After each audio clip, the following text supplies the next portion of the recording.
Bolehkah saya yang memperbaikinya, Bu? Kalimat itu meluncur dari mulut seorang pemuda lusuh yang hanya berstatus sebagai karyawan magang. Di hadapannya, seorang CEO wanita yang cantik namun dingin menatap dengan keraguan. Tak ada yang menyangka, di balik penampilan sederhana dan kacamata tebalnya, pemuda itu menyimpan rahasia besar yang akan menyelamatkan perusahaan dari kehancuran dan mengubah hati sang pemimpin selamanya. Selamat datang kembali di saluran Ken Arok Productions. Sebelum kita masuk ke kisah yang penuh emosi dan inspirasi ini, jangan lupa untuk menekan tombol subscribe, berikan like terbaik kalian, dan tuliskan komentar di bawah. Bagi teman-teman yang sudah mendukung saluran ini, saya doakan semoga kalian semua senantiasa diberikan rezeki yang melimpah ruah, kesehatan yang paripurna, keberkahan dalam setiap langkah, dan kebahagiaan yang tak henti-hentinya bersama keluarga tercinta. Mari kita aminkan bersama-sama di kolom komentar. Tulis juga dari kota mana kalian berasal ya, agar kita bisa saling menyapa. Insya Allah, doa yang baik akan kembali kepada yang mendoakan atas izin Tuhan semesta alam. Sudah siap? Mari kita mulai ceritanya. Matahari pagi baru saja menyapa kawasan elit SCBD Jakarta, memantulkan cahaya keemasan di dinding-dinding kaca gedung pencakar langit. Di antara ribuan pekerja berdasi yang berjalan tergesa-gesa dengan langkah penuh percaya diri, terlihat seorang pemuda yang justru tampak kewalahan. Namanya Galang Saputra. Penampilannya sangat kontras dengan lingkungan sekitarnya. Kemeja flanel kotak-kotaknya terlihat sedikit kebesaran, celana bahannya sudah mulai memudar warnanya, dan sepatu kets yang dipakainya adalah sepatu lama yang sudah menemani langkahnya sejak zaman kuliah. Di tangannya, Galang memeluk tumpukan dokumen tebal setinggi dada, membuatnya harus berjalan dengan sangat hati-hati namun tetap dituntut cepat karena jam masuk kantor tinggal 5 menit lagi. Dia adalah karyawan magang di Nusantara Fintech, sebuah perusahaan keuangan digital raksasa yang berkantor di lantai 40. Napasnya terengah-engah, peluh mulai membasahi dahinya. Galang tahu, terlambat 1 menit saja berarti potong gaji, dan bagi anak magang sepertinya, setiap rupiah sangatlah berharga. Namun, nasib sial sepertinya sedang menguji Galang pagi itu. Saat dia berbelok tajam di pintu masuk lobi utama, fokusnya terpecah. Dia tidak melihat sosok wanita anggun yang sedang berjalan keluar dari lift VIP sambil menelepon. Wanita itu adalah Alvina Wijaya, CEO dari perusahaan tempat Galang bekerja. Alvina pagi itu tampil memukau dengan setelan blazer hitam pas badan dan memegang botol air mineral yang tutupnya kebetulan sedang terbuka karena baru saja dia minum. Tabrakan pun tak terelakkan. Galang yang kehilangan keseimbangan menyenggol bahu Alvina cukup keras. Botol air mineral di tangan sang CEO berguncang hebat, menumpahkan isinya cukup banyak. Air itu tidak membasahi baju, melainkan mengguyur sepatu hak tinggi mengkilap yang dipakai Alvina. Suasana lobi yang tadinya riuh mendadak hening seketika. Para karyawan lain yang melihat kejadian itu menahan napas. Mereka tahu siapa Alvina. Dia dikenal sebagai pemimpin yang perfeksionis, tegas, dan tidak mentolerir kesalahan sekecil apapun. Alvina menurunkan ponselnya perlahan. Dia menatap sepatunya yang kini basah, lalu pandangannya naik menusuk tepat ke manik mata Galang yang ketakutan. Tatapannya dingin dan tajam, seolah mampu membekukan siapa saja yang melihatnya. "Kamu punya mata tidak?" Suara Alvina terdengar rendah namun penuh penekanan, membuat nyali Galang menciut seketika. "Sepatu ini baru saya pakai hari ini untuk pertemuan penting. Dan kamu, dengan cerobohnya, merusaknya dalam 1 detik." Galang pucat pasi. Dokumen di tangannya hampir saja jatuh saking gemetarnya. Maafkan saya, Bu Alvina. Saya sungguh tidak sengaja. Saya buru-buru tadi," ucap Galang terbata-bata. Tanpa membuang waktu untuk membela diri lebih panjang, Galang melakukan sesuatu yang membuat orang-orang di lobi tercengang. Dia meletakkan tumpukan dokumennya di lantai marmer yang dingin, lalu merogoh saku celananya. Dengan gerakan cepat, dia mengeluarkan beberapa lembar tisu. Itu bukan tisu basah yang wangi atau tisu mahal yang tebal, melainkan tisu wajah biasa yang sudah agak kusut karena terlalu lama tersimpan di saku. Tanpa rasa gengsi sedikitpun, Galang berlutut di hadapan Alvina. Dia menundukkan kepalanya, lalu mulai mengelap sepatu mahal seharga motor itu dengan tisu kusut di tangannya. Gerakannya sangat telaten dan hati-hati, seolah dia sedang membersihkan benda pusaka yang paling berharga. "Apa yang kamu lakukan?" tanya Alvina, nadanya sedikit berubah. Ada rasa kaget yang menyelinap di balik kemarahannya, melihat seorang pria muda rela berlutut di depan umum, hanya untuk membersihkan sepatunya. Galang mendongak sedikit, memperlihatkan wajah polosnya di balik kacamata tebal yang bingkainya agak miring. Saya membersihkannya, Bu. Saya tahu ini tidak akan membuatnya kering sempurna, tapi setidaknya noda airnya tidak akan berbekas di kulit sepatu Ibu. Alvina terdiam. Dia melihat tangan Galang yang sedikit kasar namun bekerja dengan lembut. Tisu itu perlahan hancur karena terkena air. Namun Galang terus menggantinya dengan lembar lain yang dia punya sampai sepatunya terlihat bersih kembali. Maaf ya, Bu, ucap Galang lagi sambil berdiri dan membereskan sampah tisunya. Dia tersenyum canggung, menyadari betapa jomplangnya status mereka saat itu. Tisu saya cuma tisu biasa, bukan tisu basah mahal yang mungkin biasa Ibu pakai. Semoga Ibu tidak keberatan. Kalimat polos itu entah mengapa menohok hati Alvina. Di dunia korporat yang penuh kepalsuan, di mana orang-orang selalu berusaha tampil sempurna dengan barang-barang bermerek, pemuda ini justru menawarkan ketulusan lewat selembar tisu kusut. Namun, Alvina tetaplah Alvina. Dia segera memasang kembali topeng dinginnya. Dia tidak boleh terlihat lunak di depan karyawannya. Lain kali, pakai matamu kalau berjalan. Jangan sampai kejadian memalukan seperti ini terulang, ketus Alvina sambil membuang muka, lalu melangkah pergi meninggalkan Galang yang masih berdiri mematung. Galang menghela napas panjang, memungut kembali dokumennya. Dia tidak sadar bahwa insiden kecil di pagi hari itu adalah awal dari takdir besar yang akan mengubah hidupnya. Dia hanya berpikir bahwa dia baru saja membuat masalah dengan orang paling berkuasa di gedung ini. Namun, Galang tidak punya waktu untuk meratapi nasib. Dia harus segera naik ke lantai atas sebelum manajernya yang galak, Pak Rifki, menyadari keterlambatannya. Galang pun berlari kecil menuju lift barang, meninggalkan lobi yang mulai kembali berisik dengan bisik-bisik para karyawan tentang kejadian barusan. Galang baru saja berhasil menyelinap masuk ke kubikel kerjanya di pojok ruangan tanpa ketahuan. Dia menghela napas lega, meletakkan tumpukan dokumen yang tadi dibawanya, lalu mulai menyalakan komputer tua yang disediakan khusus untuk anak magang. Suasana di lantai 40 gedung Nusantara Fintech pagi itu sangat sibuk. Suara ketikan papan tombol, dering telepon, dan percakapan serius para analis keuangan mengisi udara yang dingin karena pendingin ruangan. Semuanya berjalan normal, sebuah rutinitas pagi yang membosankan namun produktif. Namun, ketenangan itu tidak bertahan lama. Tepat pukul 9 pagi, saat produktivitas sedang berada di puncaknya, sebuah anomali terjadi. Dimulai dari satu layar komputer di meja resepsionis yang berkedip aneh, lalu menyebar dengan cepat seperti wabah penyakit ke seluruh ruangan. Dalam hitungan detik, ratusan monitor di ruangan luas itu berubah warna secara serentak. Warna biru yang menenangkan dari antarmuka sistem perusahaan mendadak lenyap, digantikan oleh warna merah darah yang menyala terang. Tidak ada lagi grafik saham atau data nasabah. Yang terpampang di sana hanyalah sebuah kotak dialog hitam dengan tulisan besar berwarna putih yang mengerikan, "Sistem terkunci. Akses ditolak." Di bawahnya, sebuah penghitung waktu mundur mulai berjalan, menandakan nasib perusahaan sedang berada di ujung tanduk. Kepanikan massal langsung melanda. Jeritan kaget dan seruan bingung terdengar bersahutan. "Loh, kok mati? Dataku belum disimpan. Ini kenapa layarnya merah semua?" Di tengah kekacauan itu, pintu ruangan manajer IT terbuka lebar. Keluarlah Rifki, pria berusia 30-an dengan rambut klimis yang biasanya tampil arogan. Namun pagi ini, wajahnya pucat pasi. Keringat dingin sebesar biji jagung mulai bercucuran di pelipisnya. Sebagai kepala departemen teknologi, semua mata tertuju padanya, menuntut jawaban dan solusi instan. Rifki berlari kecil ke arah server utama di tengah ruangan. Tangannya gemetar saat mencoba mengetik sesuatu di konsol pengendali, namun hasilnya nihil. Layar tetap merah membara. "Tenang semuanya.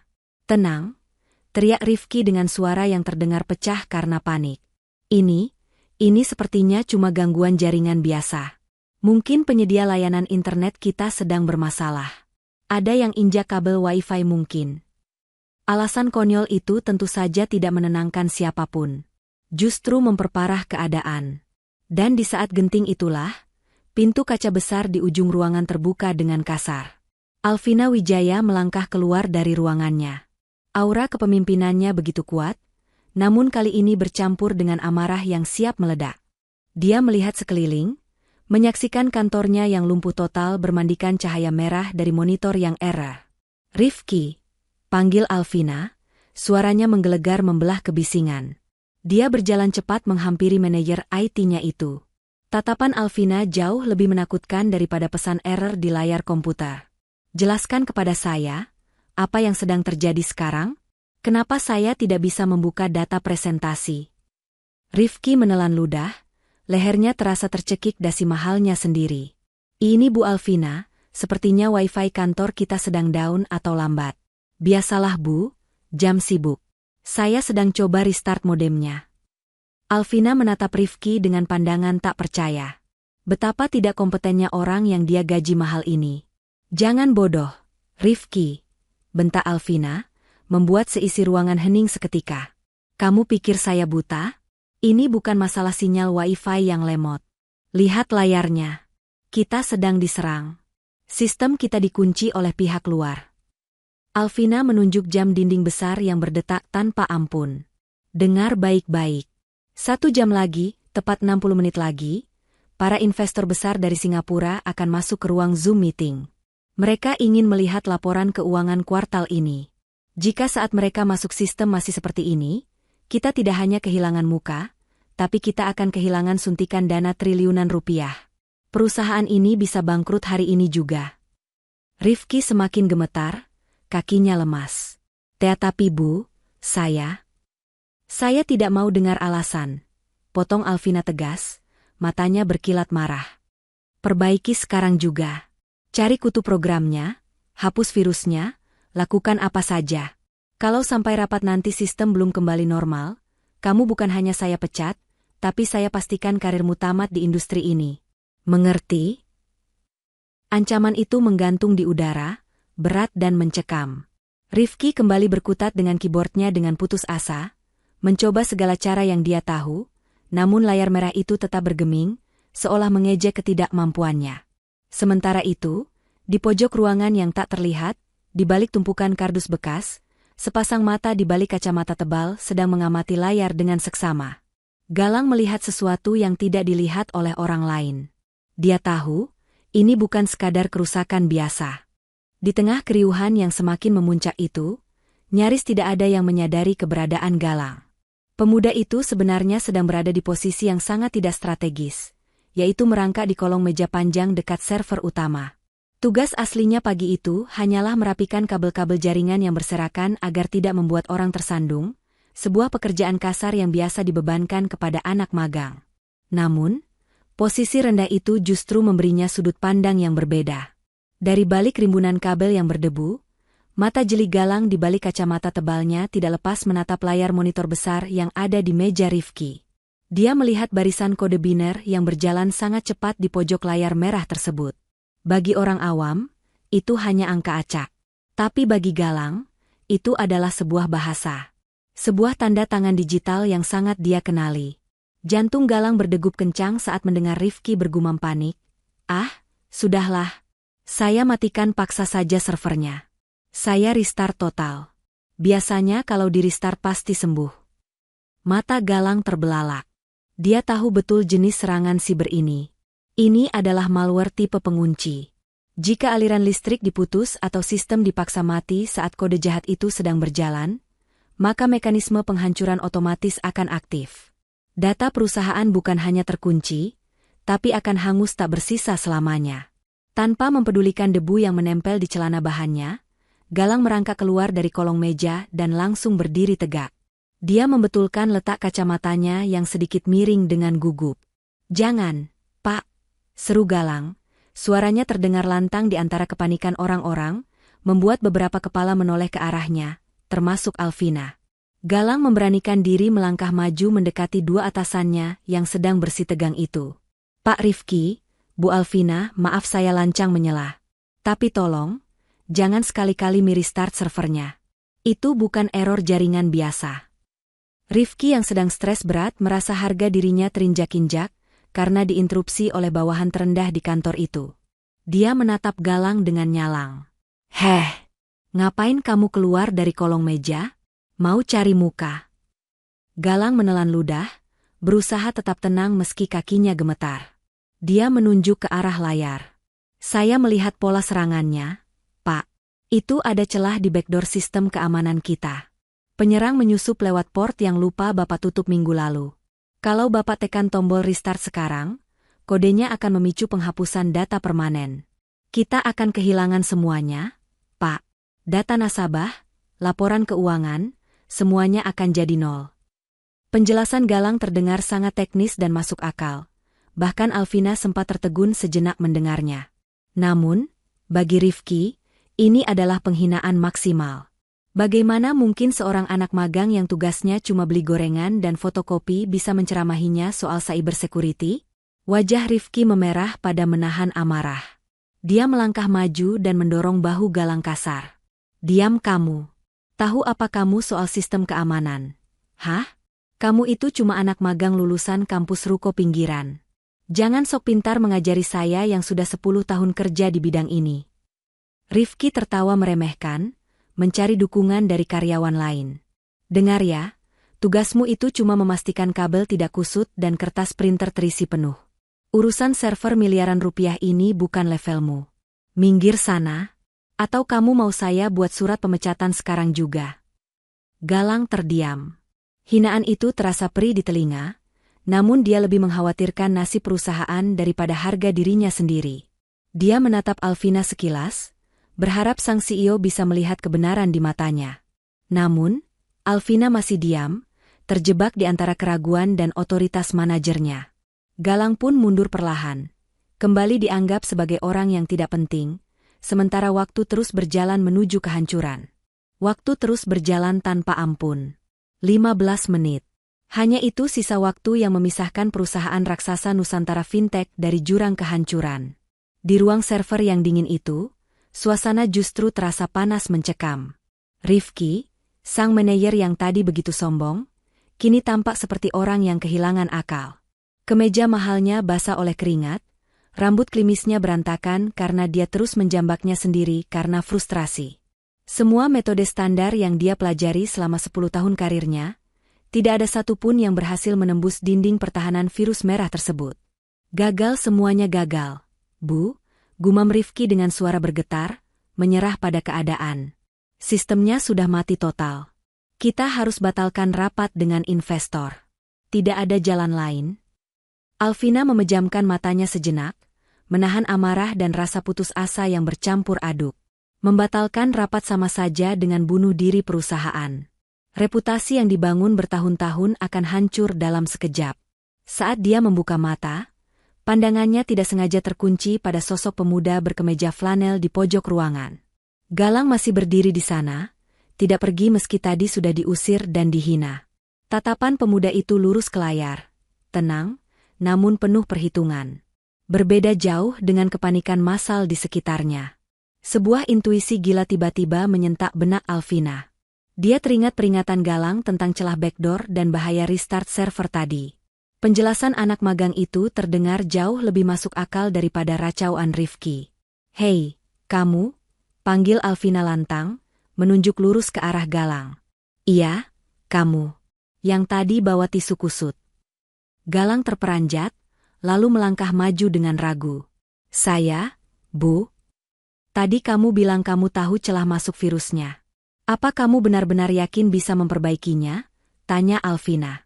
Suaranya terdengar mendesak, seperti orang yang sedang memegang sedotan terakhir sebelum tenggelam. Rifki yang mendengar itu langsung protes keras. "Bu Alvina, Ibu jangan gila. Masa Ibu mau menyerahkan nasib perusahaan ke tangan bocah ingusan ini? Dia cuma magang, Bu. Kalau sistemnya makin rusak bagaimana?" "Diam kamu, Rifki," bentak Alvina tanpa menoleh. Dia berjalan mendekati Galang, menatap tajam ke dalam mata di balik kacamata tebal itu. "Jawab saya. Kamu yakin bisa membereskan kekacauan ini dalam waktu kurang dari 15 menit?" Galang membalas tatapan bosnya. Kali ini tidak ada ketakutan di wajahnya. Dia membetulkan letak kacamatanya dan mengangguk tegas. "Yakin, Bu. Tapi saya butuh akses penuh sebagai admin tertinggi. Komputer Pak Rifki sudah terkunci, jadi saya butuh perangkat lain yang punya hak akses super admin. Tanpa berpikir dua kali, Alvina mengambil laptop pribadinya yang ada di meja. Itu adalah perangkat paling canggih dan paling aman di kantor ini, berisi data-data paling rahasia yang bahkan wakil direktur pun tidak boleh melihatnya. Pakai ini, kata Alvina sambil menyodorkan laptop mahalnya ke dada Galang. Rifki terbelalak kaget. Bu, itu laptop CEO. Ada data rahasia direksi di sana? Alvina tidak peduli. Dia mendekatkan wajahnya ke wajah Galang, memberikan ultimatum terakhir yang mengerikan. Dengar baik-baik, anak muda. Saya pertaruhkan jabatan dan masa depan perusahaan ini di tanganmu. Tapi ingat satu hal, kalau kamu gagal, atau kalau kamu cuma membual, saya pastikan nama kamu masuk daftar blacklist di seluruh perusahaan di Jakarta. Kamu tidak akan bisa kerja dimanapun seumur hidupmu. Mengerti? Galang menelan ludah, merasakan beratnya laptop di tangannya seberat nasib ribuan karyawan yang kini bergantung padanya. Saya mengerti, Bu. Saya tidak akan mengecewakan Ibu. Dengan langkah pasti, Galang membawa laptop itu ke meja utama, menggeser Rifki yang masih melongo tak percaya. Pertaruhan besar baru saja dimulai. Galang duduk di kursi kulit ergonomis yang biasanya diduduki oleh manajer senior. Kursi itu terasa terlalu empuk dan besar untuk tubuh kurusnya. Namun Galang tidak peduli. Dia segera menyambungkan kabel jaringan utama ke laptop milik Alvina. Begitu layar menyala menampilkan barisan kode, kepribadian Galang seolah berubah 180 derajat. Bahu yang biasanya membungkuk karena sungkan kini tegak penuh percaya diri. Tatapan matanya yang sering menunduk takut kini terkunci tajam ke layar, memindai ribuan baris perintah dalam hitungan detik. Dan saat jemarinya menyentuh papan ketik, keajaiban pun dimulai.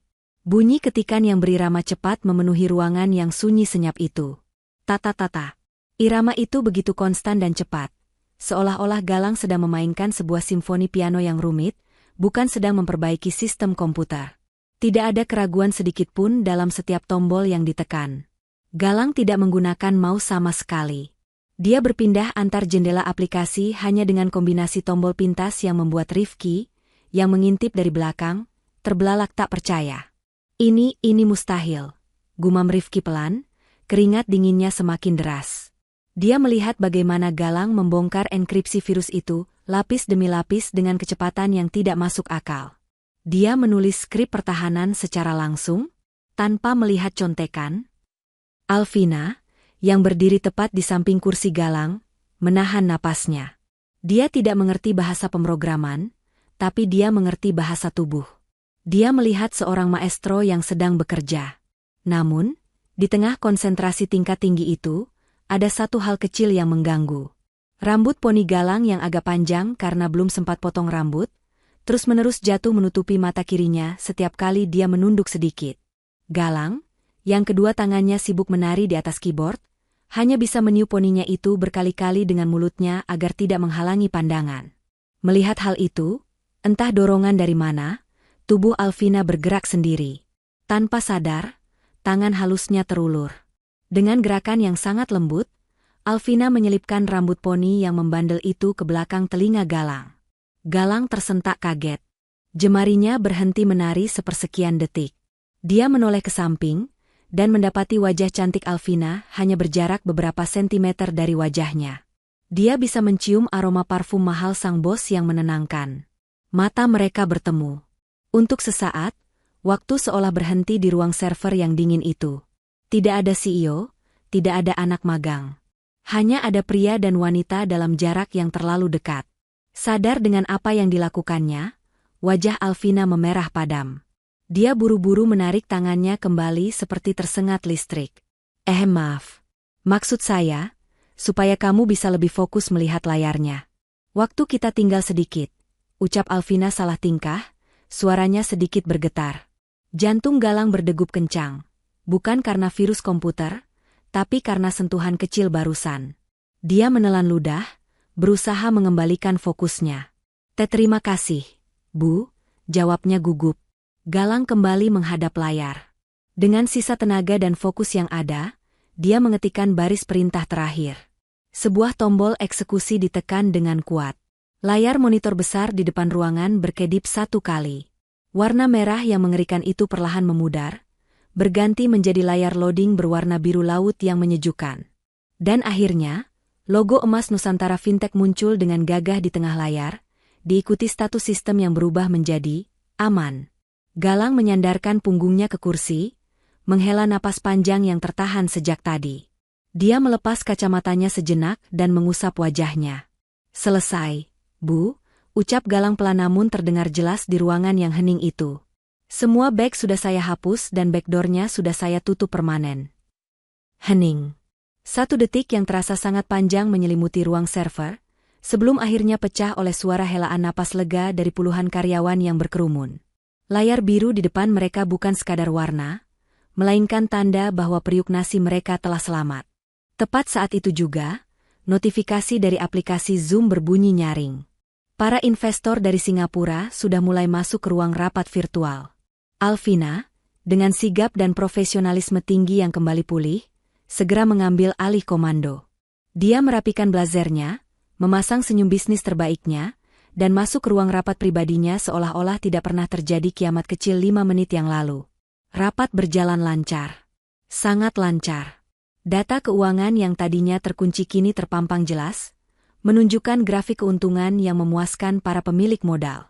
Sementara itu, di luar ruangan kaca Alvina, nasib 2 pria sedang ditentukan.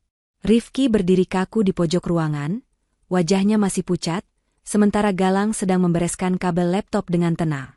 1 jam kemudian, pintu ruangan CEO terbuka. Alvina keluar dengan wajah berseri-seri. Investor puas dan dana triliunan rupiah berhasil diamankan. Namun, senyum Alvina langsung lenyap saat matanya mendarat pada sosok Rifki. Rifki, ke ruangan saya. Sekarang, perintah Alvina dingin. Beberapa menit kemudian, suara bentakan Alvina terdengar samar-samar menembus dinding kaca kedap suara. Karyawan lain hanya bisa saling lirik, menduga-duga nasib bos IT mereka yang arogan itu. Tak lama, Rifki keluar dengan wajah merah pada menahan malu dan marah. Dia tidak dipecat hari itu juga karena alasan administrasi yang rumit. Namun harga dirinya sudah hancur lebur diinjak-injak oleh kenyataan bahwa dia diselamatkan oleh seorang anak magang. Alvina kemudian berjalan menghampiri meja kerja Galang yang ada di pojok, dekat tumpukan kardus berkas lama. Galang, panggil Alvina. Kali ini suaranya jauh lebih lunak, namun tetap berwibawa.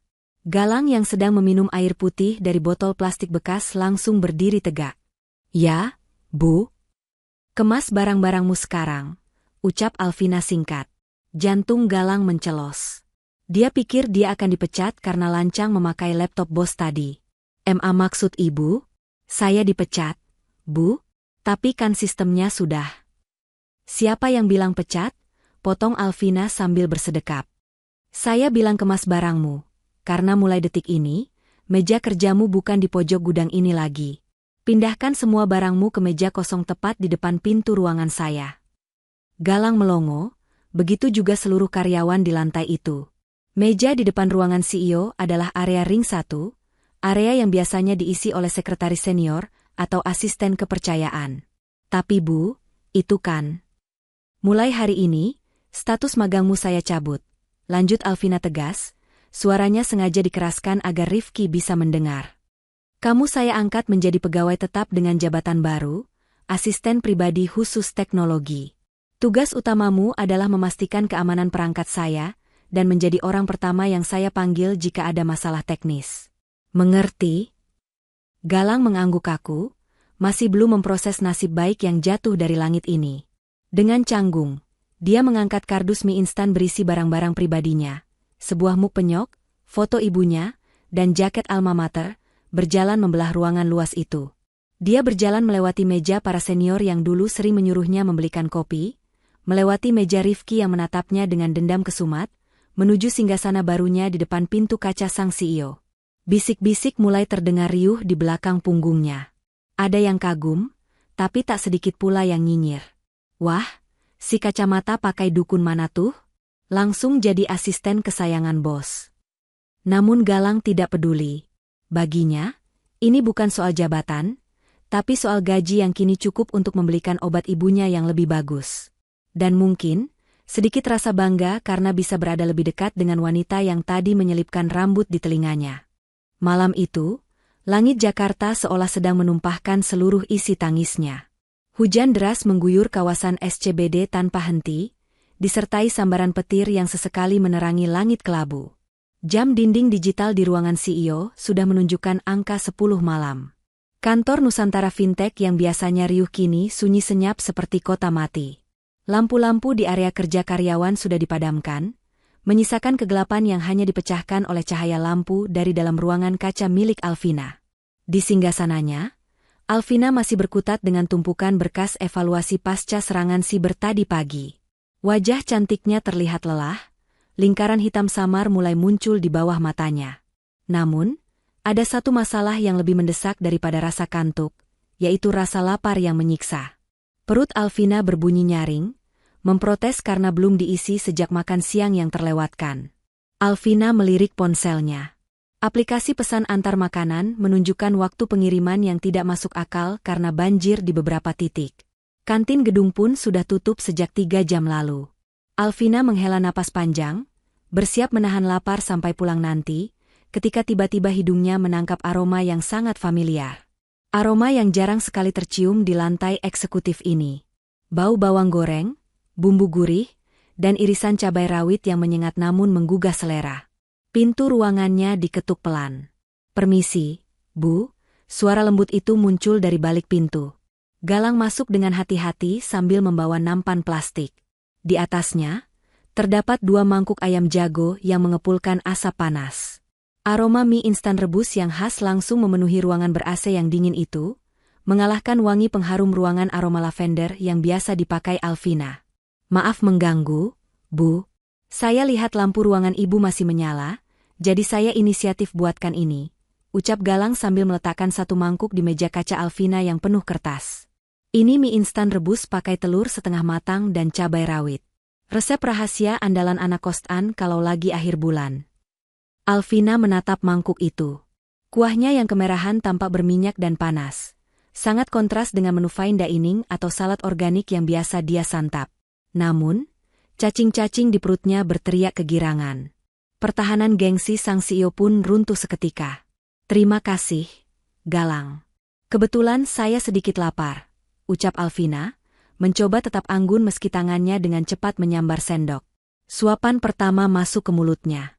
Rasa gurih, pedas, dan panas meledak di lidah.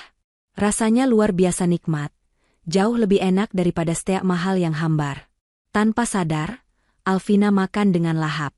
Dia menyeruput kuahnya, mengunyah telurnya, bahkan sedikit berkeringat karena pedasnya cabai rawit.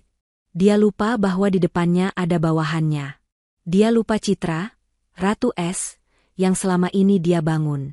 Malam itu, dia hanya seorang wanita kelaparan yang menemukan kenyamanan dalam semangkuk mie instan murah. Galang, yang duduk di kursi depan meja sambil menyantap bagiannya sendiri, diam-diam tersenyum tipis.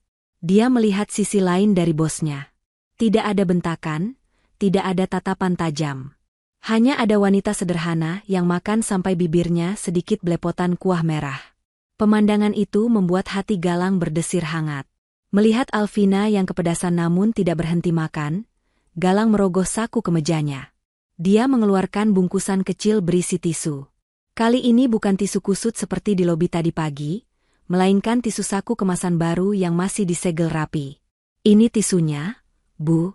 Maaf kalau pedas banget," kata Galang sambil menyodorkan tisu itu.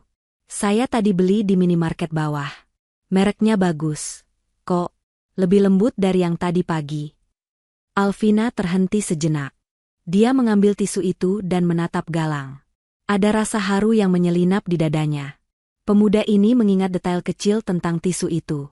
Di tengah hujan deras dan lembur yang melelahkan, perhatian kecil dari seorang asisten yang tulus terasa lebih menghangatkan daripada kuah mie instan yang sedang dia nikmati.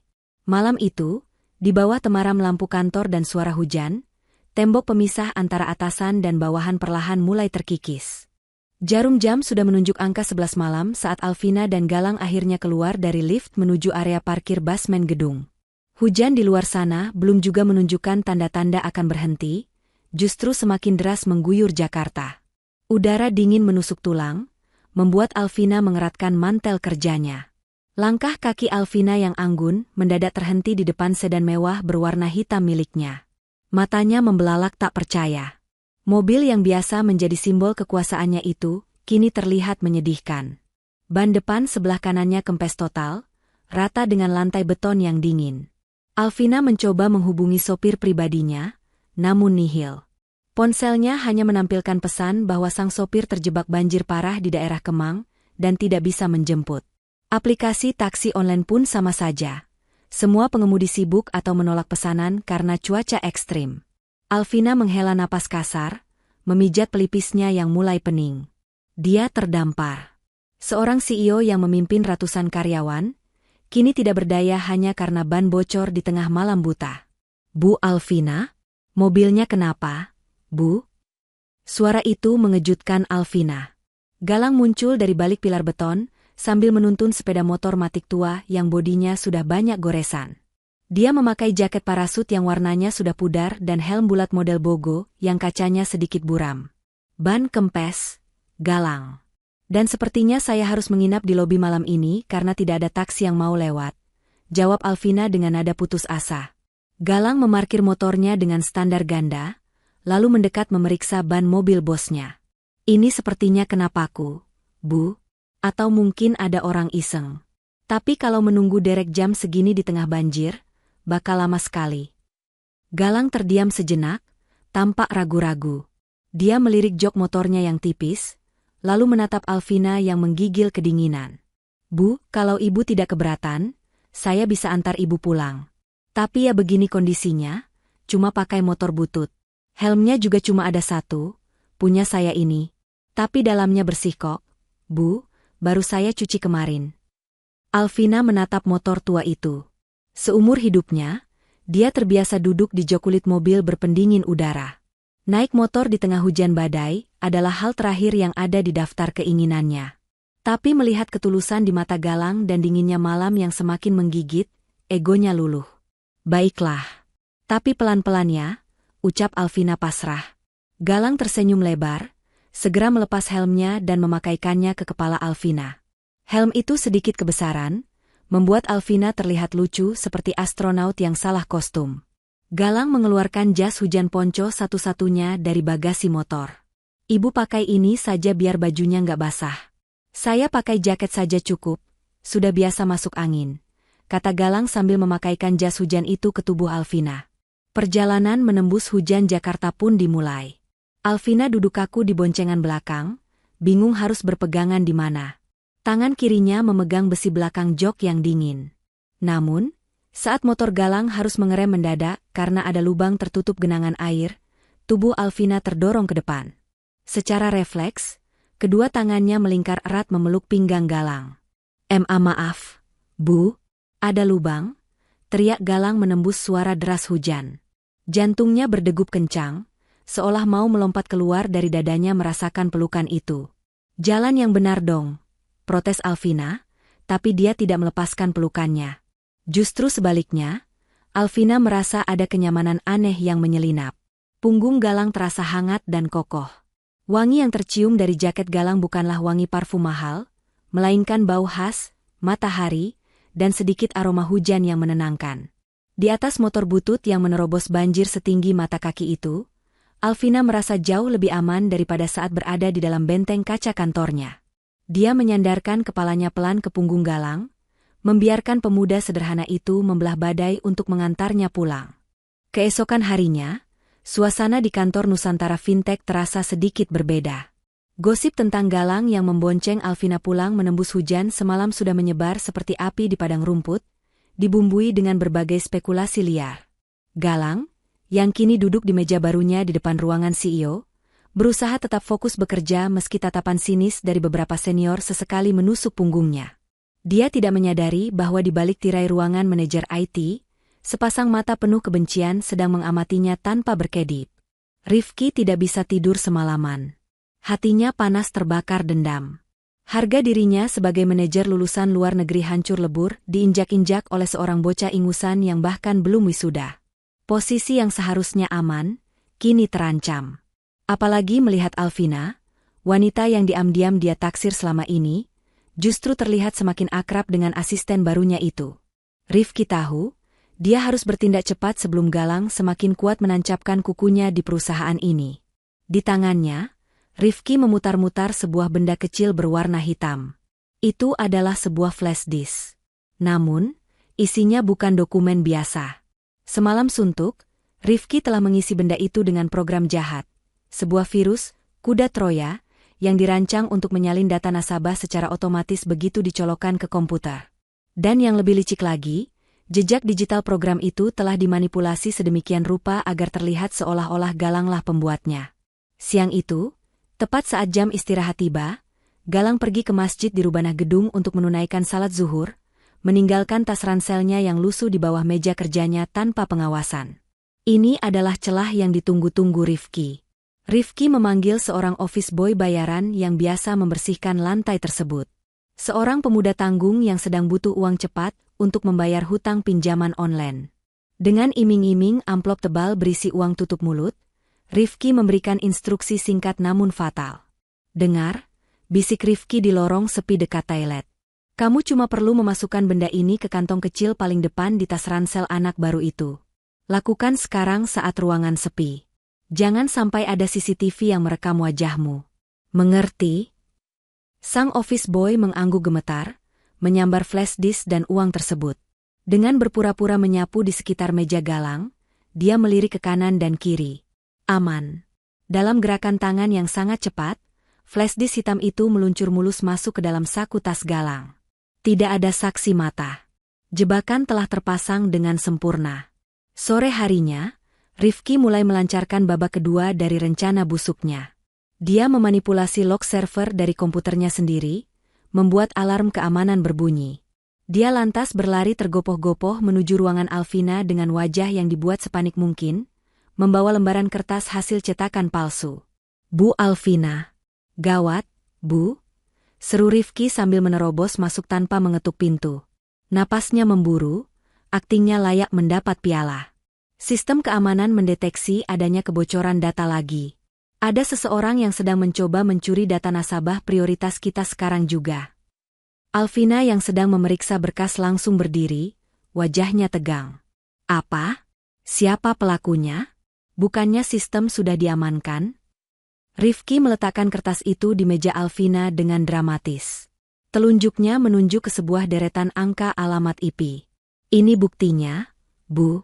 Alamat IP ini berasal dari jaringan internal kita. Lebih tepatnya, sinyal pencurian data itu berasal dari komputer di depan ruangan Ibu. Komputer milik Galang."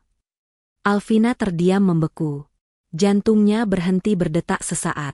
Dia tidak ingin percaya, tapi bukti di atas meja itu terlihat sangat nyata. Rencana Rifki berjalan mulus, dan badai besar siap menghantam hubungan yang baru saja mulai tumbuh itu. Suasana di ruang rapat direksi yang biasanya tenang dan berwibawa, sore itu berubah menjadi pengadilan jalanan yang mencekam. Alvina duduk di kursi ujung meja panjang dengan wajah tegang, matanya menatap nanar ke arah Galang yang berdiri di tengah ruangan dikelilingi oleh 2 orang petugas security berbadan tegap. Di samping Alvina, Rifki berdiri dengan senyum kemenangan yang disembunyikan di balik wajah pura-pura prihatin. Di atas meja mengkilap itu, tergeletak sebuah benda kecil berwarna hitam yang baru saja ditemukan oleh petugas keamanan dari dalam saku tersembunyi tas ransel Galang. Sebuah flash disk. "Jelaskan ini, Galang." Suara Alvina terdengar rendah, namun getaran kecewa di dalamnya begitu menyayat hati. "Pak Rifki melaporkan ada aktivitas penyalinan data ilegal dari komputermu.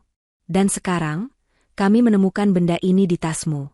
Berisi ribuan data nasabah prioritas yang siap dijual." Galang menatap flash disk itu dengan bingung. Dia menggelengkan kepalanya pelan, matanya menatap lurus ke arah Alvina, mencoba menyalurkan kejujuran dari lubuk hatinya. "Demi Allah, Bu, saya tidak pernah melihat flash disk itu. Tas saya seharian ada di bawah meja. Saya tidak tahu siapa yang menaruhnya di sana." "Bohong," potong Rifki dengan nada tinggi, jarinya menunjuk wajah Galang. "Maling mana ada yang mau mengaku? Bukti digital tidak bisa bohong, Galang. Alamat IP komputer kamu terekam jelas sedang mengirim paket data ke server luar. Dan flash disk ini adalah cadangannya, kan?" Kamu mau jual data ini ke kompetitor buat bayar utang keluargamu, kan? Mendengar keluarganya dibawa-bawa, tangan Galang mengepal kuat. Namun dia menahannya. Dia melihat seringai tipis di wajah Rifki. Galang sadar, ini adalah jebakan yang sangat rapi. Sebagai seorang ahli keamanan siber, dia tahu betapa mudahnya memalsukan log data jika memiliki akses admin seperti Rifki. Membela diri saat ini hanya akan membuatnya terlihat semakin bersalah di mata orang awam. Alvina memejamkan matanya. Hatinya perih.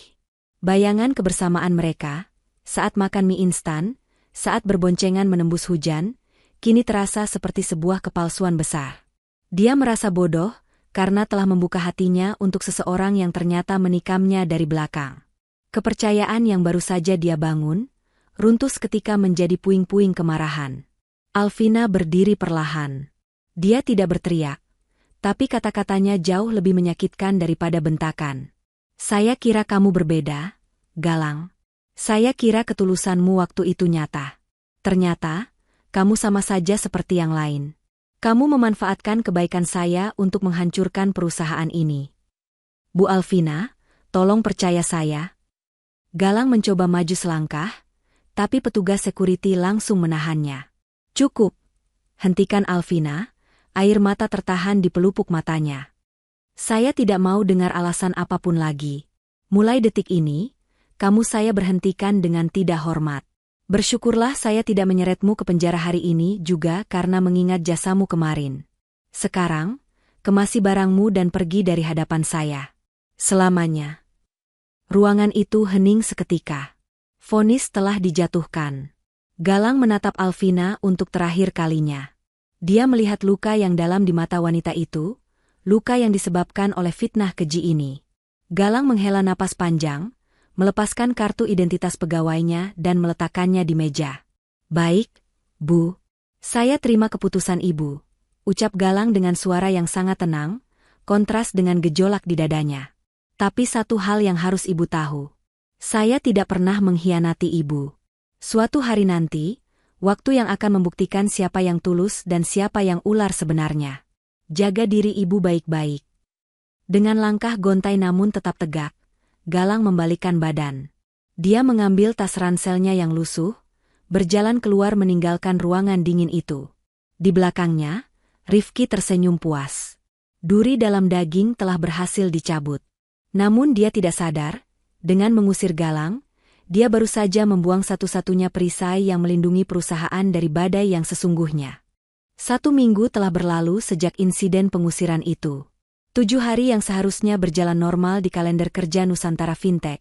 Namun bagi Alvina, rasanya seperti melewati 1 abad yang menyiksa. Ruangan CEO yang biasanya memancarkan aura dominasi dan kesibukan, kini terasa seperti sangkar emas yang dingin dan sunyi. Alvina duduk di kursi kebesarannya, memutar-mutar pena mahal di tangannya, namun pikirannya melayang jauh entah kemana. Dia menatap kosong ke arah meja kerja di balik dinding kaca di depannya. Meja yang kini kosong melompong, hanya menyisakan debu tipis dan sebuah kalender meja yang tanggalnya tidak pernah diganti lagi.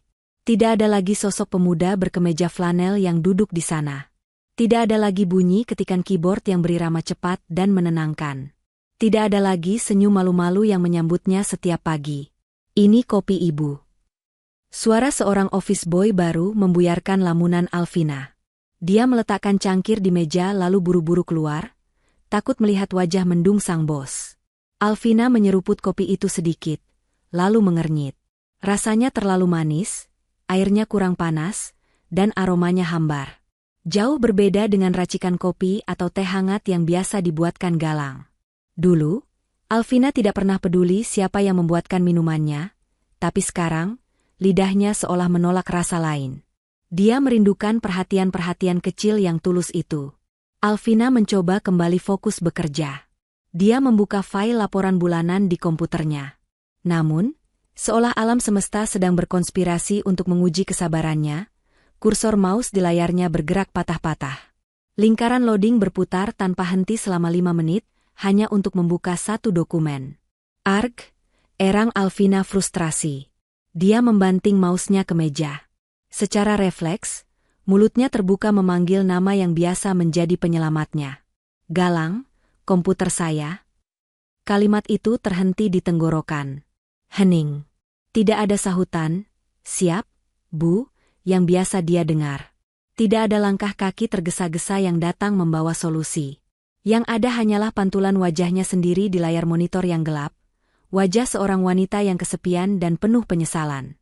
Alvina menyandarkan punggungnya lemas. Matanya tertuju pada sudut monitor komputernya. Di sana, masih tertempel sebuah kertas catatan kecil berwarna kuning, satu-satunya jejak Galang yang belum dia buang. Tulisan tangan Galang yang rapi tertera di sana, "Jangan lupa makan siang ya, Bu. Ma ibu nanti kambuh kalau telat." Alvina menyentuh kertas itu perlahan. Hatinya berdenyut nyeri. Logikanya terus berkata bahwa Galang adalah pencuri data, seorang kriminal yang pantas diusir. Tapi hatinya yang terdalam berteriak sebaliknya. Hatinya merindukan sosok itu. Dia rindu boncengan motor di tengah hujan. Dia rindu makan mie instan berdua. Dia rindu rasa aman yang entah mengapa hilang begitu Galang pergi. Di luar ruangan, Rifki berjalan lewat sambil bersiul pelan, tampak sangat puas dengan kekuasaannya yang kembali utuh. Dia tidak sadar bahwa tanpa Galang, benteng pertahanan digital perusahaan itu kini rapuh, berlubang di sana-sini, dan hanya menunggu waktu untuk runtuh sepenuhnya. Alvina merasakan firasat buruk yang mengganjal di dadanya, sebuah pertanda bahwa badai yang lebih besar sedang bergerak mendekat, siap menghantam kapal yang kini berlayar tanpa navigator terbaiknya. Tanpa kehadiran Galang yang selama ini diam-diam menambal celah keamanan di setiap sudut jaringan kantor, Nusantara Fintech kini ibarat sebuah benteng megah yang gerbang utamanya terbuka lebar tanpa penjaga. Rifki, yang seharusnya bertanggung jawab, justru menjadi musuh dalam selimut yang paling mematikan. Merasa posisinya aman dan dendamnya sudah terbalas, Rifki melakukan langkah terakhir yang akan menghancurkan segalanya. Diam-diam, menggunakan akses admin yang dia miliki, Rifki menghubungi sindikat kejahatan siber internasional. Dia tidak memperbaiki sistem, melainkan menjual kode keamanan, pintu belakang, perusahaan kepada penawar tertinggi. Transaksi haram itu terjadi di jam makan siang, saat pengawasan sedang lengah. Bencana itu datang tidak dengan ledakan suara atau layar merah menyala seperti sebelumnya. Kali ini, serangannya sunyi, senyap, namun mematikan. Dimulai dari divisi keuangan yang tiba-tiba heboh. Seorang staf akuntansi berteriak histeris saat melihat angka-angka di monitornya bergerak sendiri. "Bu, saldo rekening penampungan, saldonya terkuras. 0. Semuanya jadi 0. Teriakan itu memicu efek domino. Satu persatu divisi lain melaporkan hal yang sama. Dana investasi nasabah, dana operasional, hingga gaji karyawan, semuanya tersedot keluar secara digital menuju rekening antah berantah di luar negeri dalam hitungan detik. Sistem Nusantara Fintech jebol total. Firewall atau dinding api yang dibanggakan Rifki ternyata sudah dimatikan secara manual dari dalam. Alvina berlari keluar dari ruangannya, wajahnya pucat pasi. "Tutup aksesnya. Matikan servernya sekarang juga," teriaknya memberi komando. "Tidak bisa, Bu. Akses admin dikunci dari luar. Kita tidak bisa masuk," jawab salah satu staf IT dengan suara gemetar menahan tangis. "Mana Rifki?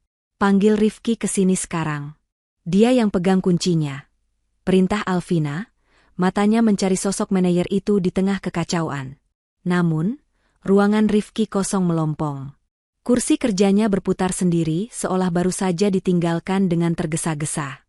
Laci-laci mejanya terbuka lebar, dokumen-dokumen penting berserakan di lantai, dan yang paling mencurigakan, foto keluarga serta barang berharga miliknya sudah raib. Rifki telah kabur. Dia melarikan diri membawa uang hasil penjualan kode keamanan, dan meninggalkan perusahaan yang terbakar habis. 1 jam kemudian, sirine mobil polisi meraung-raung di lobi gedung SCBD. Garis polisi berwarna kuning dipasang melintang di pintu masuk kantor. Nusantara Fintech dinyatakan lumpuh total. Berita tentang hilangnya dana nasabah langsung menyebar di media sosial, memicu kepanikan nasional. Para nasabah mulai berdatangan ke lobi gedung, berteriak-teriak meminta uang mereka kembali. Alvina duduk terkulai di lantai ruangannya yang kini gelap, karena listrik diputus untuk penyidikan. Dia menatap nanar keluar jendela, melihat kerumunan massa yang marah di bawah sana. Dia sadar, ini adalah akhir. Perusahaan yang dia bangun dengan darah dan air mata, kini berada di ambang kebangkrutan mutlak. Uang hilang bisa dicari, tapi kepercayaan yang hilang tak akan pernah kembali. Dalam keheningan yang mencekam itu, penyesalan menghantam dada Alvina dengan telak. Dia teringat peringatan Galang. Dia teringat wajah tulus pemuda itu saat diusir. Kini dia sadar, dia telah membuang satu-satunya perisai yang bisa melindunginya dari kehancuran ini. Namun semuanya sudah terlambat. Nasi sudah menjadi bubur, dan Alvina sendirian menanggung dosa kebodohannya. Di tengah reruntuhan kerajaannya, Alvina menolak untuk menyerah begitu saja. Di saku blazernya, dia menggenggam secari kertas kusut yang baru saja dia minta secara paksa dari staf HRD yang masih tersisa. Kertas itu berisi satu-satunya harapan yang dia miliki, alamat rumah Galang. Alvina meninggalkan kantornya yang sedang diserbu wartawan lewat pintu belakang. Dia tidak menggunakan mobil mewahnya, melainkan nekat menyetop taksi umum di pinggir jalan. Tujuannya adalah sebuah kawasan padat penduduk di Jakarta Pusat, tempat yang sangat asing bagi seorang CEO yang seumur hidupnya tinggal di perumahan elit. Taksi berhenti di mulut sebuah gang sempit yang becek sisa hujan semalam. Mobil tidak bisa masuk lebih jauh. Alvina turun. Sepatu hak tingginya langsung disambut oleh genangan air keruh. Bau selokan yang menyengat dan hiruk-pikuk suara warga menyambut kedatangannya. Namun, Alvina tidak peduli. Dia berjalan tertatih menyusuri labirin gang sempit itu, bertanya kepada warga sekitar di mana rumah Galang Saputra berada. Setelah 10 menit berjalan, sampailah dia di depan sebuah rumah petak yang sangat sederhana. Dindingnya cat kapur yang mulai mengelupas, namun halamannya disapu sangat bersih. Pintu rumah itu sedikit terbuka, memungkinkan Alvina untuk mengintip ke dalam tanpa mengetuk. Pemandangan di dalam sana membuat langkah Alvina terhenti seketika. Jantungnya serasa diremas oleh tangan tak kasat mata. Di ruang tamu yang sempit itu, tidak ada kursi sofa empuk. Hanya ada tikar pandan yang digelar di lantai. Galang sedang duduk bersimpuh di sana. Dia tidak sedang memegang komputer canggih, atau merencanakan kejahatan seperti yang dituduhkan Rifki. Justru, tangan pemuda itu sedang sibuk memijat kaki seorang wanita parubaya yang terbaring lemah. Itu adalah Ibu Galang. Kaki wanita tua itu tampak bengkak dan merah, kulitnya kasar dan pecah-pecah, tanda dari kerja keras bertahun-tahun sebagai buruh cuci keliling. Galang mengoleskan minyak urut murah dari botol kaca kecil, lalu memijat betis ibunya dengan gerakan yang sangat lembut dan penuh kasih sayang. Sayup-sayup, Alvina mendengar suara Galang yang parau. Sabar ya, Bu. Tahan sedikit sakitnya. Kaki ibu bengkak lagi karena kebanyakan berdiri nyuci baju kemarin, ucap Galang sambil terus memijat. Galang janji, Bu, nanti kalau Galang sudah dapat kerjaan baru, gaji pertamanya langsung Galang belikan obat gosok yang paling bagus. Biar ibu nggak kesakitan lagi tidurnya. Doakan Galang ya, Bu. Sang ibu mengusap kepala anaknya dengan tangan gemetar. Ibu nggak butuh obat mahal, Lang. Ibu cuma sedih kamu dipecat padahal kamu anak jujur. Tapi gak apa-apa, Nak. Tuhan gak tidur. Air mata Alvina tumpah saat itu juga. Pertahanan dirinya runtuh. Dia melihat bukti nyata di depan matanya. Pemuda yang dia tuduh sebagai pencuri data demi uang, ternyata adalah seorang anak berbakti yang bahkan memimpikan obat gosok yang layak untuk ibunya. Rasa bersalah yang amat besar menghantam dada Alvina. Dia merasa menjadi manusia paling jahat di dunia, karena telah memfitnah dan mematikan rezeki orang setulus Galang. Di ambang pintu rumah petak itu, sang CEO yang angkuh akhirnya menangis tanpa suara, menyesali kebutaannya menilai hati seseorang. Suara isak tangis Alvina akhirnya tak terbendung lagi, memecah keheningan di rumah sederhana itu. Galang yang sedang memijat ibunya sontak menoleh. Dia terkejut bukan main melihat bos besarnya berdiri di ambang pintu dengan mata sembab, sepatu kotor berlumpur, dan penampilan yang jauh dari kata rapi. Galang segera bangkit dan mempersilakan Alvina masuk, tanpa sedikit pun menunjukkan raut wajah dendam atau sakit hati. Maafkan saya, Galang. Saya bodoh. Saya termakan fitnah Rifki. Tolong, kembali ke kantor. Perusahaan hancur, uang nasabah hilang semua, ucap Alvina terbata-bata di sela tangisnya, membuang semua gengsinya sebagai atasan. Galang tersenyum tipis, senyuman yang sangat tulus. Sudahlah, Bu. Saya tidak pernah marah sama ibu. Ibu cuma korban manipulasi Pak Rifki. Yang penting sekarang ibu saya sudah baikan, dan kita harus selamatkan perusahaan ibu. Tapi bagaimana caranya? Kantor sudah disegel polisi. Server dimatikan. Kita tidak punya akses sama sekali, tanya Alvina putus asa. Kita tidak butuh kantor mewah untuk melawan penjahat siber, Bu. Ikut saya, jawab Galang tegas. Galang berpamitan pada ibunya, lalu mengajak Alvina berlari kecil menuju sebuah ruko tua di ujung gang. Di depannya terpampang spanduk kusam bertuliskan, Warnet Barokah. Alvina melongo. Tempat itu riuh rendah oleh teriakan anak-anak kecil yang sedang bermain game online. Asap rokok mengepul tipis, bercampur aroma mie instan cup. Ini adalah tempat terakhir di bumi yang Alvina bayangkan untuk menyelamatkan perusahaan bernilai triliunan rupiah. Galang memesan bilik nomor 5, bilik pojok yang paling sempit. Mereka duduk berdesakan di sana. Komputernya tua, monitornya cembung, dan mouse-nya kadang-kadang macet harus dipukul sedikit baru bisa gerak. Galang, kamu serius mau melacak Rifki pakai komputer rongsokan ini? Bisik Alvina ragu, merasa ini usaha yang sia-sia. Galang tidak menjawab. Dia mulai mengetik. Dan seketika itu juga, Aura, anak magang lugu, lenyap.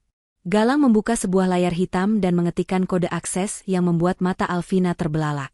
Di layar muncul tulisan, otorisasi protokol Eski diterima. Alvina menutup mulutnya karena kaget. Eski? Kamu Eski? Hacker putih legendaris yang pernah membobol sistem pertahanan negara cuma untuk meninggalkan pesan damai. Galang hanya nyengir kuda sambil terus mengetik. Itu masa lalu saya waktu masih muda dan kurang kerjaan, Bu. Sekarang diam dulu ya, saya mau memancing Pak Rifki. Dari bilik warnet yang pengap itu, keajaiban terjadi. Jari-jari Galang menari lincah di atas keyboard yang hurufnya sudah pudar. Dia tidak menyerang server kantor, melainkan memotong jalur transaksi yang sedang dilakukan Rifki. Galang melacak jejak digital uang nasabah yang dilarikan ke bank di Swiss. Dengan keahlian tingkat dewa, dia membekukan rekening tujuan Rifki tepat sebelum uang itu bisa dicairkan. Dapat? Seru Galang pelan. Uangnya sudah saya kunci. Dan saya baru saja mengirimkan lokasi GPS ponsel Pak Rifki ke email kepolisian. Dia sedang menunggu pesawat di Bandara Soekarno-Hatta. Alvina menatap Galang dengan pandangan yang sulit diartikan. Di tengah suara bising anak-anak yang berteriak, "Serang, serang!" Seorang pemuda sederhana dengan komputer sewaan Rp3.000 per jam baru saja menyelamatkan hidupnya. Alvina sadar, dia tidak hanya menemukan karyawan yang hebat, tapi dia telah menemukan pahlawan tanpa tanda jasa yang sesungguhnya. Sementara itu, di Terminal 3 Bandara Soekarno-Hatta yang megah, Rifki sedang duduk gelisah di ruang tunggu keberangkatan internasional. Tiket pesawat menuju negara bebas ekstradisi sudah di tangannya. Dia tersenyum licik, membayangkan hidup mewah yang akan dia jalani dengan uang triliunan rupiah hasil curiannya. Sesekali dia melirik jam tangan mahalnya, berharap panggilan boarding segera terdengar agar dia bisa segera lepas landas meninggalkan kekacauan yang dia buat. Namun, senyum itu lenyap seketika saat dia mencoba memindahkan sebagian dana curian itu ke kartu kreditnya lewat ponsel. Alih-alih notifikasi sukses, layar ponselnya justru menampilkan peringatan merah menyala. Akses dibekukan. Saldo 0. Rifki pucat pasi. Dia mencoba merefresh laman perbankan gelapnya berkali-kali dengan tangan gemetar, tapi hasilnya tetap sama. Uang itu terkunci. Tidak mungkin, siapa yang bisa menembus enkripsi saya? Gumamnya panik. Keringat dingin mulai bercucuran deras membasahi kemejanya. Belum sempat dia mencerna apa yang terjadi, tiba-tiba sekelompok pria berbadan tegap dengan rompi kepolisian menyeruak dari kerumunan penumpang. Mereka bergerak cepat dan taktis, langsung mengepung posisi duduk Rifki. "Saudara Rifki," seru komandan polisi dengan lantang, membuat seluruh penumpang di ruang tunggu menoleh kaget. "Anda kami tangkap atas tuduhan pencurian data, penggelapan dana korporasi, dan kejahatan siber tingkat tinggi. Jangan bergerak." Rifki mencoba lari, namun langkahnya terlambat. Borgol besi langsung mengunci kedua tangannya. Di layar televisi besar yang ada di bandara, berita terkini atau breaking news langsung menayangkan penangkapan dramatis itu secara langsung. Seorang buronan kelas kakap berhasil diamankan berkat tip anonim yang sangat akurat. Kembali ke bilik sempit nomor 5 di warnet Barokah. Alvina dan Galang menonton tayangan berita itu lewat streaming di monitor tabung yang warnanya sudah agak pudar. Saat melihat wajah Rifki digiring polisi, Alvina lemas seketika. Beban berat seberat gunung yang menindih pundaknya selama beberapa jam terakhir, mendadak hilang tak berbekas. Uang nasabah selamat. Perusahaannya selamat. Dan yang paling penting, kebenaran akhirnya terungkap. Tanpa memedulikan statusnya sebagai CEO atau tempat mereka yang sempit dan pengap, luapan emosi Alvina meledak. Dia berbalik dan langsung memeluk tubuh kurus Galang dengan sangat erat. Tangis haru pecah di bahu pemuda itu. Terima kasih, Galang. Terima kasih banyak, Ishak Alvina. Kamu menyelamatkan hidup saya. Kamu menyelamatkan semuanya. Galang yang dipeluk tiba-tiba menjadi kaku seperti patung. Wajahnya memerah sampai ke telinga. Tangannya menggantung canggung di udara, bingung harus membalas pelukan atau diam saja.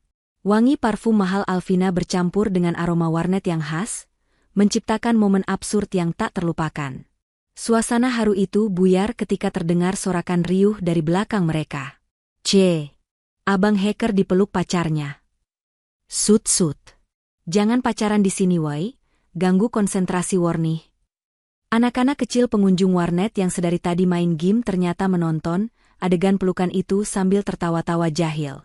Alvina buru-buru melepaskan pelukannya, wajahnya merah pada menahan malu. Dia baru sadar sedang berpelukan di depan sekumpulan bocah SD. Galang hanya bisa garuk-garuk kepala yang tidak gatal sambil tersenyum simpul. Di tengah sorakan bocah-bocah warnet itu, ikatan batin antara bos dan mantan karyawan magang itu telah terjalin kuat. Lebih kuat dari kode enkripsi manapun di dunia. 1 bulan pasca insiden besar itu, atmosfer di kantor Nusantara Fintech berubah total. Tidak ada lagi ketegangan yang mencekam atau aura dingin yang membekukan tulang. Galang kini telah resmi menjabat sebagai kepala keamanan teknologi. Dia tidak lagi duduk di meja magang yang sempit atau di pojok gudang, melainkan memiliki ruangan sendiri yang canggih. Penampilannya pun sedikit berubah. Kemeja flanel kebesarannya berganti dengan kemeja pas badan yang rapi, meski dia tetap setia dengan sepatu kets kesayangannya. Namun, ada satu fenomena aneh yang menjadi bahan pembicaraan hangat di kalangan karyawan. Alvina Wijaya, sang CEO lulusan universitas luar negeri yang dikenal jenius dan mandiri, mendadak berubah menjadi wanita yang sangat gaptek alias gagap teknologi. Hampir setiap hari, suara Alvina terdengar lewat interkom, memanggil nama Galang dengan nada yang dibuat sedemikian rupa agar terdengar mendesak. Galang, ke ruangan saya sekarang. Printer saya macet lagi. Dokumen kontrak tidak mau keluar. Galang yang sedang memantau lalu lintas data di ruangannya, hanya bisa tersenyum geleng-geleng kepala. Dia tahu betul, printer di ruangan bosnya itu adalah model terbaru yang sangat canggih dan jarang sekali rusak. Namun, dengan langkah ringan, dia tetap pergi ke ruangan Alvina. Sesampainya di sana, Galang mendapati Alvina sedang berdiri di samping mesin printer dengan wajah pura-pura bingung yang menggemaskan. Galang memeriksa mesin itu sebentar, lalu menunjuk ke arah stop kontak di bawah meja. Bu, ucap Galang sambil menahan tawa. Ini kabelnya belum dicolok. Tadi pagi petugas kebersihan mungkin tidak sengaja mencabutnya saat menyapu. Wajah Alvina memerah padam, tapi dia tetap berusaha mempertahankan wibawanya. Oh, begitu ya? Pantas saja. Saya kira mesinnya rusak karena virus lagi. Untung ada kamu, Galang. Kalau tidak ada kamu, saya tidak tahu harus bagaimana. Galang tahu itu hanya modus alias modal dusta. Alvina pasti tahu kabel itu lepas, tapi dia sengaja membiarkannya hanya sebagai alasan agar Galang masuk ke ruangannya. Galang tidak keberatan sama sekali. Dia justru menikmati permainan kecil ini. Sambil berlutut mencolokkan kabel, dia mendongak menatap Alvina. Lain kali kalau mau panggil saya, tidak perlu tunggu kabel lepas. Bu, panggil saja, saya pasti datang. Kalimat sederhana itu sukses membuat salah tingkah sang CEO. Alvina buru-buru kembali ke mejanya, berpura-pura sibuk membaca berkas untuk menutupi senyumnya yang merekah. Kedekatan mereka tidak berhenti di drama printer macet. Saat jam makan siang tiba, pemandangan langka lainnya terjadi. Alvina tidak lagi memesan makanan mahal dari restoran bintang 5 untuk dimakan sendirian di ruangannya. Dia justru turun ke kantin karyawan bersama Galang. Mereka duduk berdua di meja pojok, menyantap menu sederhana seperti soto ayam atau gado-gado. Para karyawan lain sering curi-curi pandang melihat interaksi mereka. Mereka melihat bagaimana Alvina dengan telaten memisahkan bawang goreng dari mangkuk soto Galang, karena tahu Galang tidak suka bawang, dan sebaliknya, Galang yang sigap membukakan tutup botol air mineral untuk Alvina sebelum diminta. Tidak ada lagi tembok tebal antara atasan dan bawahan. Yang ada hanyalah dua manusia yang saling nyaman, membuat seisi kantin merasa iri sekaligus baper melihat keserasian pasangan yang sangat kontras namun saling melengkapi itu. Waktu berputar dengan cepat, mengubah hari menjadi bulan, dan bulan menjadi tahun. Di bawah kepemimpinan Alvina yang visioner dan perlindungan sistem keamanan siber mutakhir rancangan Galang, Nusantara Fintech tidak hanya bangkit dari keterpurukan, tetapi melesat terbang tinggi menembus langit bisnis finansial Asia Tenggara. Trauma serangan siber yang dulu pernah hampir mematikan perusahaan, kini justru menjadi nilai jual utama mereka. Galang telah membangun sebuah arsitektur keamanan digital yang diberi julukan Perisai Nusantara. Sistem ini begitu canggih dan adaptif, hingga mampu menangkis ribuan serangan peretas setiap harinya tanpa sedikitpun mengganggu kenyamanan pengguna. Berita tentang ketangguhan sistem ini menyebar luas, membuat kepercayaan masyarakat pulih, bahkan meningkat berkali-kali lipat. Nasabah baru berbondong-bondong memindahkan aset mereka ke Nusantara Fintech karena merasa aman. Puncaknya terjadi pada kuartal ketiga tahun itu. Dalam sebuah konferensi pers yang dihadiri puluhan media nasional dan internasional, Alvina dengan bangga mengumumkan bahwa valuasi perusahaan telah menembus angka 1 miliar dolar Amerika. Nusantara Fintech resmi menyandang status unicorn baru di Indonesia. Tepuk tangan membahana memenuhi ruangan, konfeti bertebaran, dan saham perusahaan meroket ke titik tertinggi sepanjang sejarah. Kesuksesan ini tentu saja membuat nama Galang Saputra ikut melambung. Dia bukan lagi sekadar mantan karyawan magang atau kepala divisi biasa. Dia kini dianggap sebagai prodigi atau anak ajaib di dunia teknologi.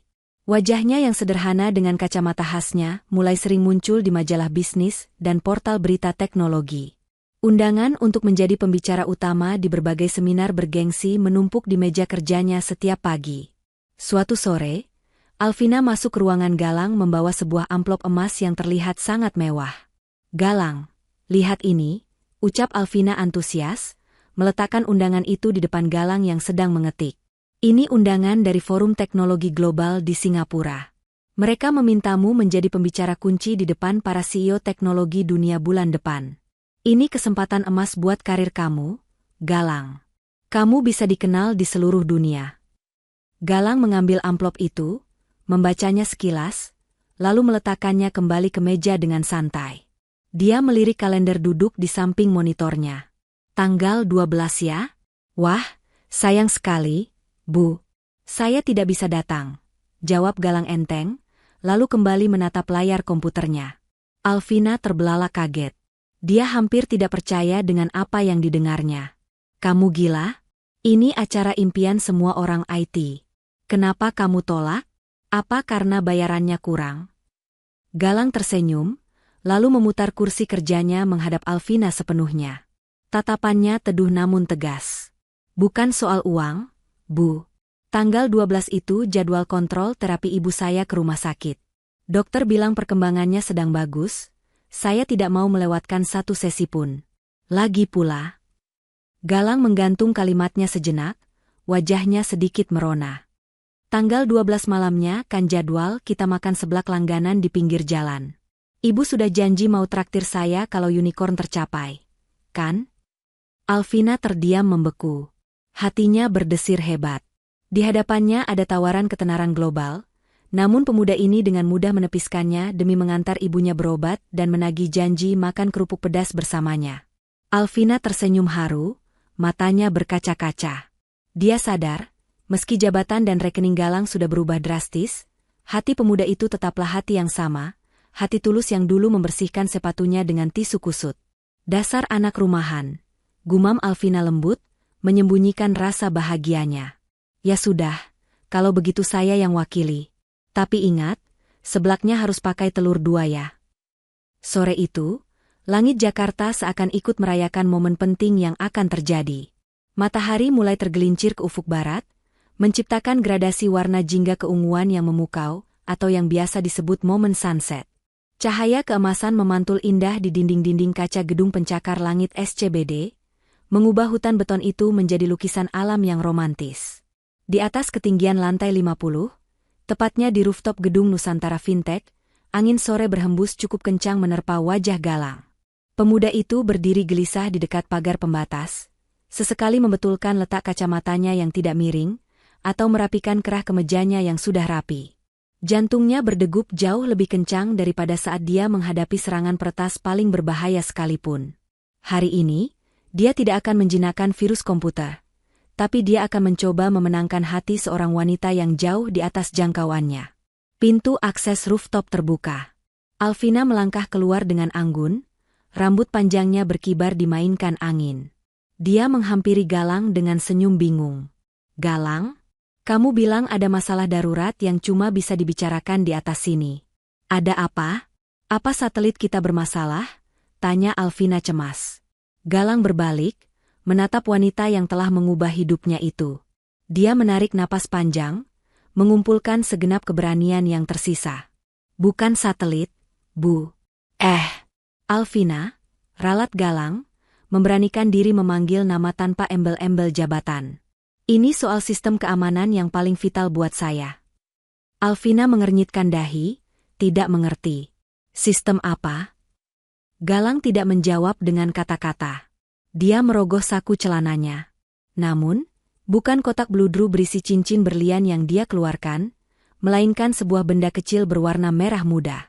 Sebuah flash disk berbentuk hati. Dengan tangan sedikit gemetar, Galang menyodorkan flash disk itu ke hadapan Alvina.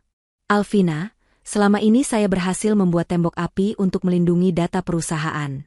Saya berhasil mengunci akses orang jahat. Tapi, saya sadar satu hal.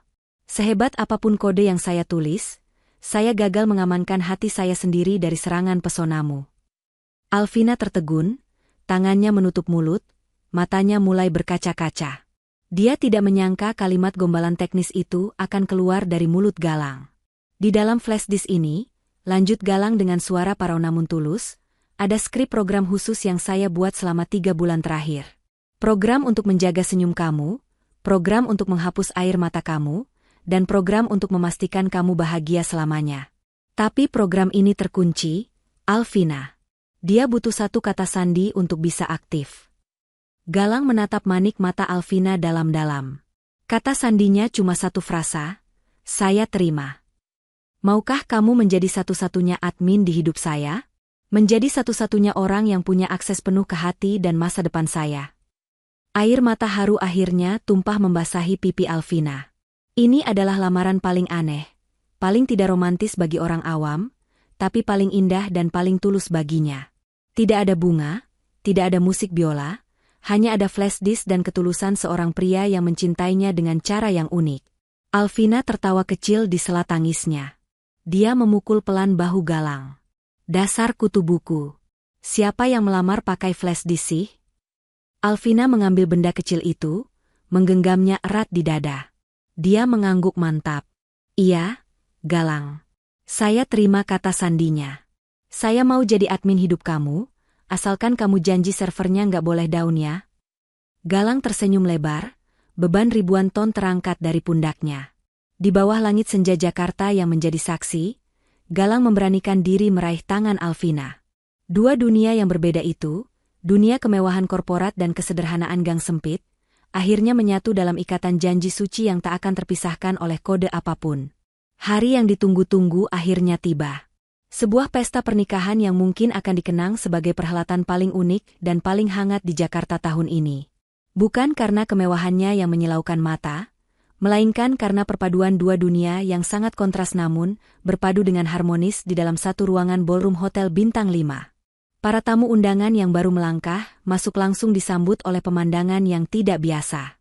Di sisi kanan ruangan, berjajar meja prasmanan mewah dengan taplak sutra putih, menyajikan menu fine dining seperti steak wagyu impor dan hidangan laut segar yang dimasak langsung oleh koki profesional. Namun, pemandangan di sisi kiri justru jauh lebih ramai. Antrean panjang mengular di depan sebuah gubukan kayu sederhana yang didesain estetik bertuliskan, "Warung Kenangan." Di sana, Aroma kencur yang kuat dari kuah seblak level pedas dan wangi bumbu mie instan rebus menguar ke udara, menggoda selera siapa saja. Pemandangan yang langka pun terjadi. Seorang bapak pejabat tinggi rekan bisnis Alvina terlihat asyik menyeruput kuah mie instan pedas sambil melonggarkan dasi mahalnya, tertawa lepas bersama Pak RT dan tetangga satu gang rumah Galang yang memakai batik sederhana. Tidak ada kecanggungan, tidak ada sekat sosial. Tamu yang datang dengan mobil sport berbaur akrab, dengan ibu-ibu pengajian kampung yang datang rombongan naik mikrolet sewaan. Mereka semua dipersatukan oleh kebahagiaan kedua mempelai. Namun, pusat gravitasi hari itu tetaplah berada di atas pelaminan yang megah. Galang tampak sangat gagah dengan setelan jas hitam pas badan, aura kecerdasannya memancar kuat meski senyum malunya masih tersisa. Di sampingnya, Alvina berdiri memukau dalam balutan kebaya putih modern bertabur kristal, wajahnya berseri-seri memancarkan kecantikan yang paripurna. Di antara mereka berdua, duduk sosok wanita parubaya di sebuah kursi roda yang telah dihias indah dengan untaian bunga melati. Itu adalah Ibu Galang. Wajahnya yang dulu layu karena sakit dan lelah bekerja keras sebagai buruh cuci, hari ini bersinar terang benderang, memancarkan kebahagiaan yang tak terlukiskan. Air mata haru tak henti-hentinya mengalir di pipi keriputnya saat melihat putra semata wayangnya bersanding dengan wanita hebat yang rendah hati. Saat sesi sungkeman, suasana menjadi hening dan sakral. Alvina bersimpuh di kaki kursi roda ibu mertuanya, menundukkan kepala dengan takzim. Dengan tangan yang sedikit gemetar karena usia, sang ibu mengusap lembut pipi Alvina yang basah oleh air mata bahagia. "Nak Alvina," bisik Ibu Galang dengan suara parau yang terdengar jelas lewat pelantang suara. "Terima kasih sudah mau menerima anak ibu yang tidak punya apa-apa ini. Ibu titip Galang ya, nak. Jadilah istri yang sabar dan penyayang." Alvina mendongak, menatap mata wanita tua itu dengan penuh kasih. Dia menggeleng pelan sambil menggenggam tangan keriput itu erat-erat. "Ibu salah. Galang punya segalanya, Bu. Dia punya hati yang paling kaya, kejujuran yang mahal, dan ketulusan yang luar biasa.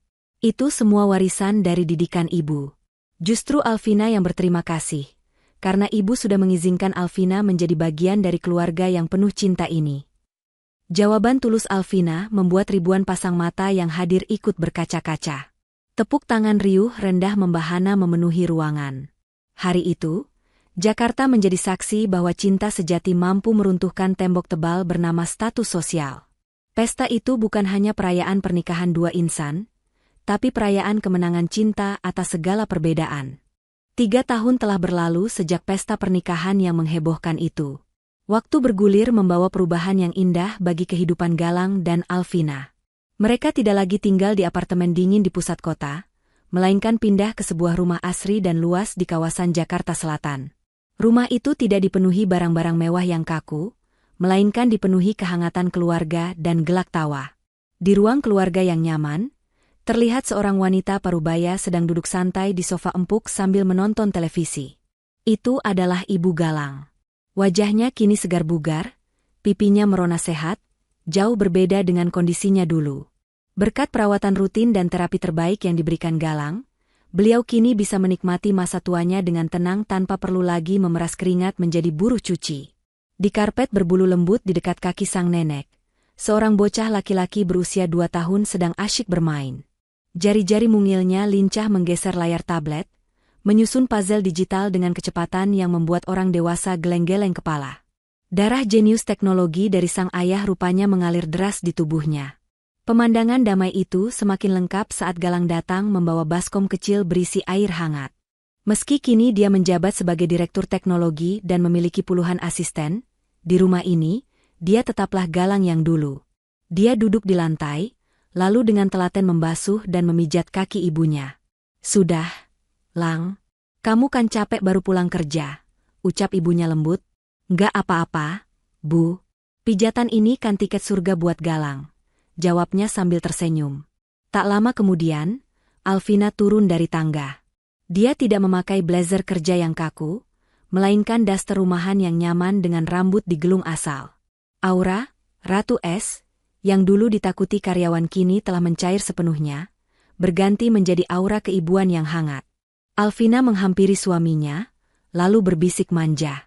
"Ayah, kalau ibunya sudah tidur, Bunda mau pesan menu spesial dong?